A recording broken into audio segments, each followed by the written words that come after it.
Yang Jiechi a déclaré que les deux pays devaient renforcer leur coopération dans des zones telles que la diplomatie, le commerce et concernant le volet militaire. Il a précisé qu'il était nécessaire de gérer les questions sensibles de façon appropriée et dans le respect des intérêts centraux et des inquiétudes réciproques.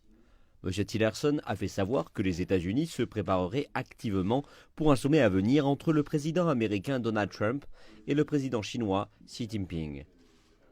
Il a ajouté que les États-Unis attendaient ce rendez-vous et le mieux les présidents se connaîtront, le plus fort seront les relations bilatérales. Le ministre chinois des Affaires étrangères, Wang Yi, a aussi rencontré Rex Tillerson et avant leur réunion, le secrétaire d'État américain a déclaré que la relation américano-chinoise avait été très positive au cours des 40 dernières années. Il a indiqué qu'elle s'était construite sur une base non confrontationnelle et non conflictuelle et qu'elle cherchait toujours des solutions mutuellement bénéfiques.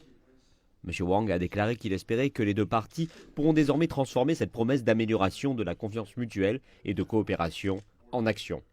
Il a également salué les progrès que la Chine et les États-Unis ont accomplis dans leurs relations bilatérales depuis la prise de fonction du président américain Donald Trump. Les deux chefs de diplomatie ont tenu une conférence de presse conjointe à l'issue de leur rencontre.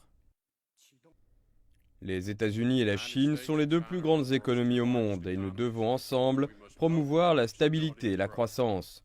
Nos deux pays doivent adopter une relation d'échange positive et en distribuer les dividendes dans les deux sens. Et nous allons travailler afin que cela aille de l'avant. Désormais, il est plutôt normal pour la Chine et les États-Unis d'avoir des opinions différentes et des désaccords. Lors de nos discussions, j'ai fait part de la position de la Chine sur les questions liées à Taïwan, aux îles Diaoyu et au programme d'aide. Les deux parties doivent user de moyens constructifs pour gérer et contrôler ces questions sensibles. Et cela va sans besoin de préciser ce qui est important pour les deux pays qui ont une influence mondiale.